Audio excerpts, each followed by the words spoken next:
Nuestro estudio de hoy hablará sobre la marca de la bestia y vamos a descubrir en la narración que vamos a comentar hoy cómo hay un punto central que lo ha sido a lo largo de la historia y lo será hacia el final de la historia. Ya hablaremos de eso en un momento, así que vamos a orar pidiendo la dirección de nuestro Dios.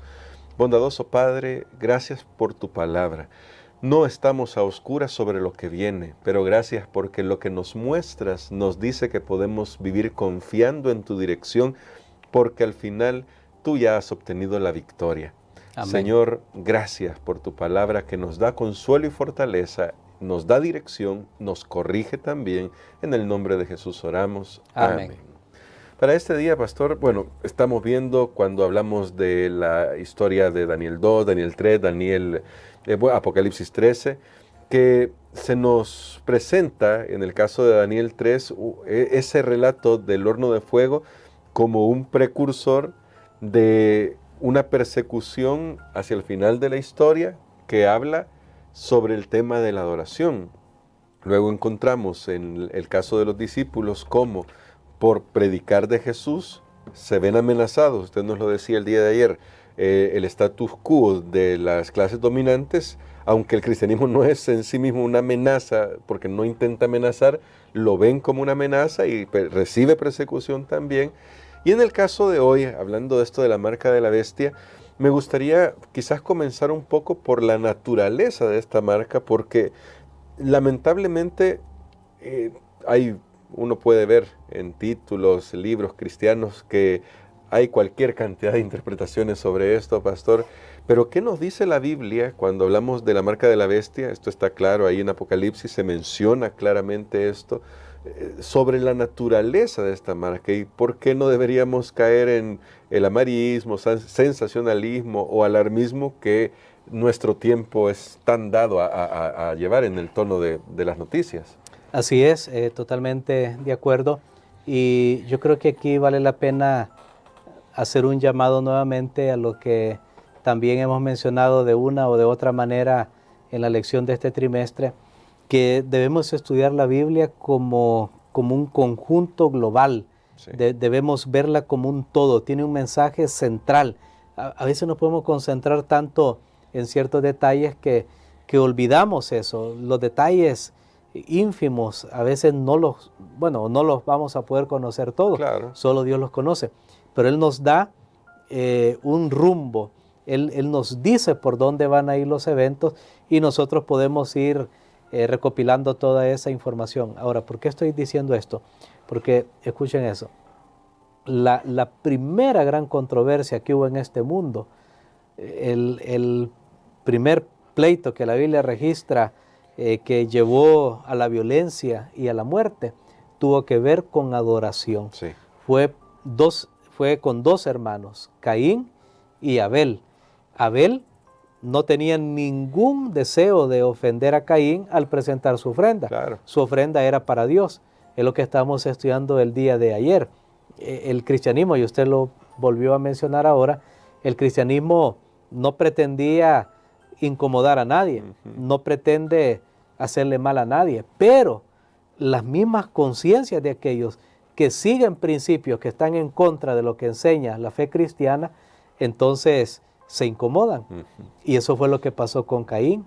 Caín finalmente se molestó contra su hermano, aunque él pues no tenía la culpa de la decisión que había tomado, claro. En presentar o en llevar a Dios una ofrenda, una actitud que no era la correcta.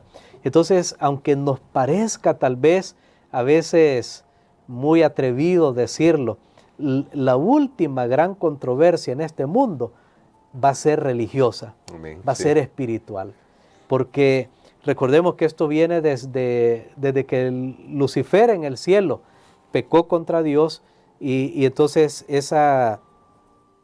toda esa trama de la lucha entre el bien y el mal se pasó aquí a la tierra. Ahora que había nuevos habitantes en este mundo, Satanás trajo aquí. Tristemente nuestros primeros padres les cedieron el dominio y el control, pero entonces todo tiene que ver al final con una lucha entre los poderes y las fuerzas del bien y del mal.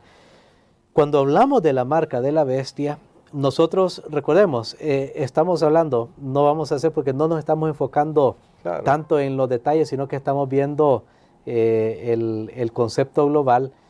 Recordemos que bestia se refiere a un poder. Se refiere a un gobierno, a un sistema.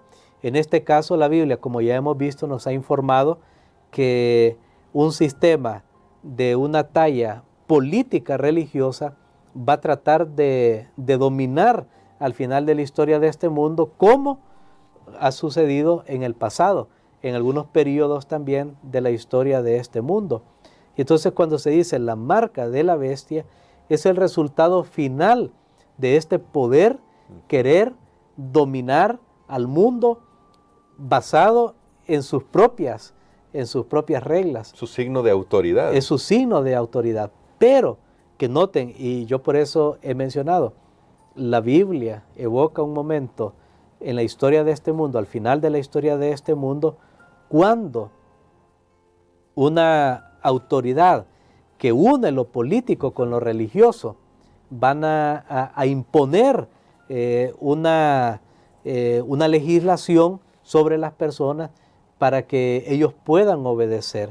Pero esa legislación va a tener una connotación religiosa. Espiritual, que es lo que vimos esta semana también en la historia de los jóvenes hebreos, en la adoración de aquella imagen que Nabucodonosor hizo. No solo era ir a ver un partido ahí en la televisión, no, era un asunto de culto, era un asunto espiritual.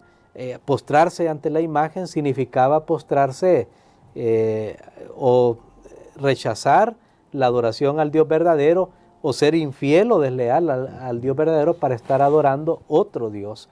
Entonces, al final de la historia de este mundo, increíblemente, esto va a volver a suceder. Sí. Cuando el poder civil y legislativo, etcétera, gubernamental, debe mantenerse separado de lo religioso, se van a unir, y entonces ahí vendrán leyes que van a llamar a las personas a la unidad, al orden, a la armonía entre los pueblos, las naciones, la paz mundial, lo que sea, pero lastimosamente, hermano Gerson, no lo van a hacer basado en las leyes que Dios ha dejado en su palabra, que de paso Dios tampoco quiere que ningún gobierno obligue a una persona a seguirlo a él. Correcto. Porque eso tenemos que dejarlo bien establecido. Desde ahí ya hay un error. Se comete un error cuando una iglesia echa mano del poder civil, de la autoridad civil, para imponer sus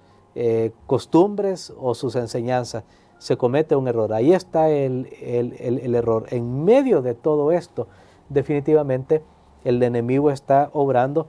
Ahora, la gran pregunta es, ¿cómo nosotros podemos saber cuándo ellos han logrado su propósito en realidad en convencer al mundo de lo que ellos están pidiendo? Y será, pastor, que en ese sentido de cómo identificarlo, nos pueden servir dos narraciones de la historia de Jesús. Cuando uno va, por ejemplo, está citado acá, no lo vamos a leer porque son varios pasajes, pero usted lee, mi querido amigo, mi querida amiga, en Mateo capítulo 12 y en Juan capítulo 5 encontramos dos historias en las que el resultado de esa confrontación con Jesús por un tema religioso muy importante termina con el deseo de los oponentes y los planes, no solo el deseo, y los planes y la ejecución finalmente de eliminar a Jesús. Lo que está en juego en Mateo 12 y en Juan 5 es el tema del sábado, pastor. Y lamentablemente incluso esos pasajes han sido mal utilizados, pero no vamos a meter en ese detalle, sino que me gustaría plantearle esto. Estas historias de Jesús respecto a cómo, por guardar fielmente el sábado, tal como Dios lo había dejado en los 10 mandamientos, en contra de las tradiciones humanas, nos puede decir algo sobre cómo finalmente va a desarrollarse el conflicto final, que por lo que entendemos en Apocalipsis, que habla de adoración, también tendrá que ver con el sábado. Bueno, mire, nuevamente, lo que estamos diciendo, nuevamente, las controversias o las luchas que tienen que ver con temas religiosos conllevan, así como al principio de la historia de este mundo, que yo mencioné el ejemplo de Caín y Abel, pasó en la vida de Jesús, los temas religiosos que llevan a un grupo de personas que se creen religiosas a establecer tradiciones y leyes que ellos creen que deben ser obedecidas y que si usted no las obedece, entonces le toca la muerte, lo amenazan con la muerte.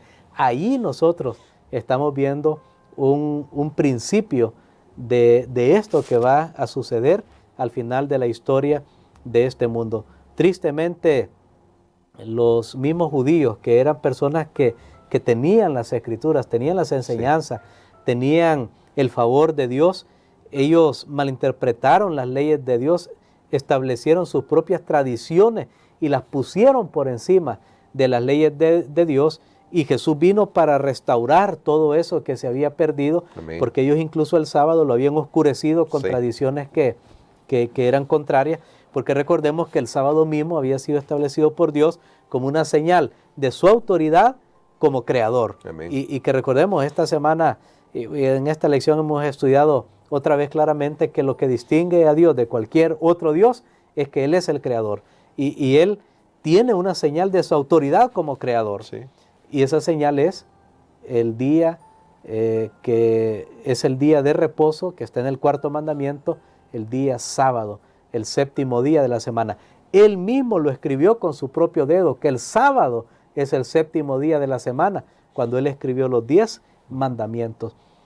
Cuando vamos al libro de Apocalipsis, nosotros nos damos cuenta, y esto es bien interesante, que toda esta controversia que hay, estos poderes que la Biblia denomina la bestia, cuando vamos, por ejemplo, a Apocalipsis, el capítulo número 13, y cuando vamos a Apocalipsis, el capítulo 14, entonces nosotros vemos ahí esta palabra adoración. Sí. Por un lado, el deseo de adorar a la imagen de la bestia. Por otro lado, en Apocalipsis 14, el pueblo de Dios acepta el llamado de Dios para predicar la adoración a Dios, porque Él es el creador. Por un lado, nosotros tenemos, justo antes de narrar la actividad de estos aliados de Satanás, que son las dos bestias, la que sube del mar y la que sube de la tierra, Apocalipsis 12, 17, justamente el último versículo del capítulo 12, habla de un pueblo que guarda los mandamientos de Dios y tiene la fe de Jesús. Luego viene la narración de las dos bestias. Luego, Apocalipsis 14, después de hablar de la actividad del pueblo de Dios presentada como 3 ángeles que predican el evangelio eterno, vemos Apocalipsis 14, 12, otra vez una señal distintiva. Aquí está la paciencia de los santos, que guardan, ¿qué cosa? Los mandamientos de Dios. Entonces, quiere decir, hermano Gerson, que al final de la historia de este mundo, la gran controversia decisiva se centrará en la obediencia o no a los mandamientos de Dios. Amén. Y cuando vamos a los mandamientos de Dios, nosotros encontramos entonces que hay uno en especial, que ya lo mencioné, que habla acerca de esa señal de que Dios es el creador, y es el cuarto mandamiento, donde nos dice que Dios descansó, Dios bendijo y Dios santificó el séptimo día, el día sábado, cuando Él hizo su obra creadora en este mundo. Y entonces quiere decir que si Satanás guerrea contra Dios, pelea contra Dios y lucha contra Dios, Él va a tratar de imponer algo que sea contrario a eso. Entonces, Satanás no puede estar de acuerdo que usted guarde el sábado, porque usted estaría guardando los mandamientos de Dios, usted estaría siendo parte del pueblo, estaríamos siendo parte, y gracias a Dios somos parte del pueblo de Dios al aceptar la obediencia a los mandamientos. Pero entonces Satanás hace algo opuesto, y lo hemos estudiado. Bueno, de hecho, si vamos, aunque yo dije no estamos estudiando los detalles, claro, pero el mismo relato Apocalipsis 13 nos habla del número 666, el número de hombre que vimos esta semana, ese número que se repetía ahí en la narración de los jóvenes hebreos, bueno, la narración en sí de la imagen que fue erigida, esa distinción del hombre, porque sabe que en el libro de Daniel, no lo mencioné anteriormente, pero incluso cuando vemos que se hace una referencia a los dioses que son adorados, y dice de oro, de plata, de bronce, de madera y esto. Son 6. Habla de 6 tipos de elementos de los cuales las personas hacen sus imágenes, bueno, o en ese tiempo hacían sus imágenes. Entonces noten ese énfasis en el número 6. Sí. Entonces es el número de hombre. Y nosotros creemos, hermano Gerson, por todo lo que vemos, que hoy por hoy la mayoría del mundo cristiano, hablando de la cristiandad, están unidos en un elemento común de adoración, y es un día de descanso que tienen ellos, porque ni siquiera yo me atrevería para decir que es un día de reposo claramente como lo es el día que Dios estableció, porque ni siquiera lo toman como un día completo. Pero la cristiandad está sumida en la adoración de un día que está opuesto al séptimo día de la semana. ¿Y cuál es ese día? El primer día de la semana. Entonces creo que esto nos da pie para poder entender lo que vendrá. Amén. Bueno, hay mucha tela que cortar. De hecho, mañana, que es día viernes, vamos a tratar de hacer un resumen con esto, con la ayuda de nuestro pastor. Pero para hoy, para terminar, pastor, uno a veces se puede preguntar, ¿pena de muerte por no seguir una tradición? Eso parece inverosímil para una época tan adelantada, con tantas luces, con tanta tecnología. Pero ¿cómo nos muestra lo que hemos estudiado hasta este momento, que en realidad ese es el camino que, por lo que se ve en la sociedad, sin ser alarmistas, pero ese es el camino al que se va conduciendo? Bueno, tenemos precursores, hermano Gerson, y aunque la lección no puede mencionar todos los precursores que hay del pasado, pero justamente ahora pensé, cuando usted hacía la pregunta, en Judas.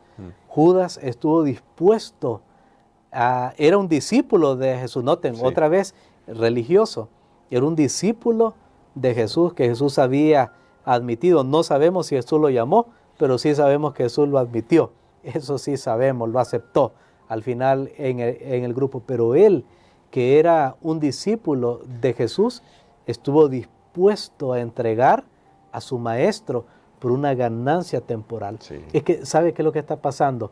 Al final de la historia de este mundo, otra vez ese espíritu de Judas, y que la Biblia llama esa ambición de Balaán. Bueno, Apocalipsis también habla de ciertas historias del pasado, de personas que por ambición mundana, ellos estuvieron dispuestos a llevar al pueblo de Dios aún a la muerte, como Balaán, que quería maldecir al pueblo, todo por una ganancia temporal.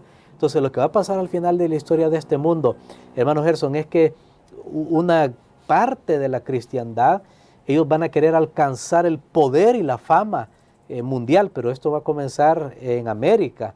Y ellos creen que de esa manera van a hacer avanzar la predicación del evangelio. Igual a Judas, que Judas pensó, tal vez incluso Judas no está pensando, yo quiero que Jesús muera. No, él estaba pensando, yo quiero que se extienda, que se expanda el reino.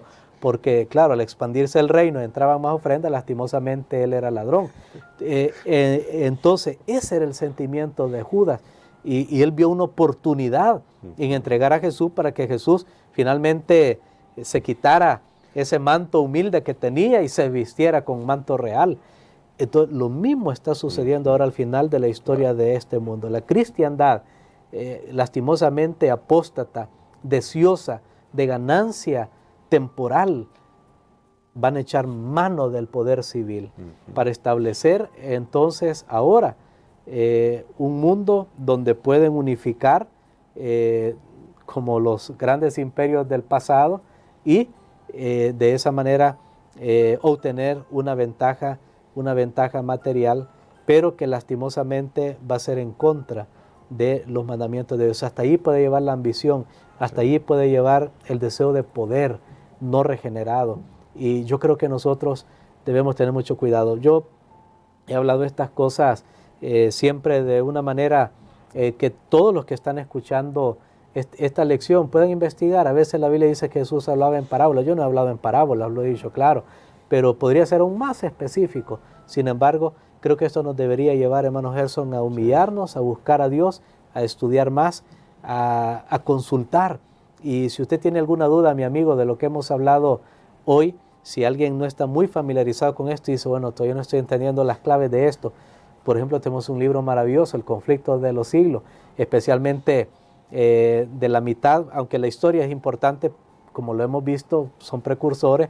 Sin embargo, usted quiere pasar un poquito por alto la historia pasada y ver lo que está sucediendo hoy y va a suceder, por lo menos de la mitad del libro en adelante, usted puede leer, o de la mitad de los capítulos, digo, en adelante, y usted va a descubrir un poco más acerca de estas enseñanzas. Muchas gracias por eso, pastor. Queremos que ore por nosotros justamente en ese tono de aprender a ver las cosas desde su justa dimensión y comenzar a mirar más el reino de los cielos, porque ahí está la clave. Jesús nos dijo, busquen primero el reino de los cielos, Él se encargará del resto. Amén. Padre, te damos gracias, Señor, por las lecciones que nuevamente tú nos has dejado en tu palabra. Señor, realmente nos humilla pensar cómo nuestros corazones no regenerados, no transformados y bajo un manto de piedad pueden ser capaces de llegar a las peores cosas. Perdónanos, Señor, ayúdanos a mantenernos humildes y aceptar tu palabra como es, aceptar tus enseñanzas como están claramente establecidas, y ayúdanos, Señor, a echar nuestra suerte con el pueblo que guarda tus mandamientos. Lo pedimos en el nombre de Jesús. Amén. Amén.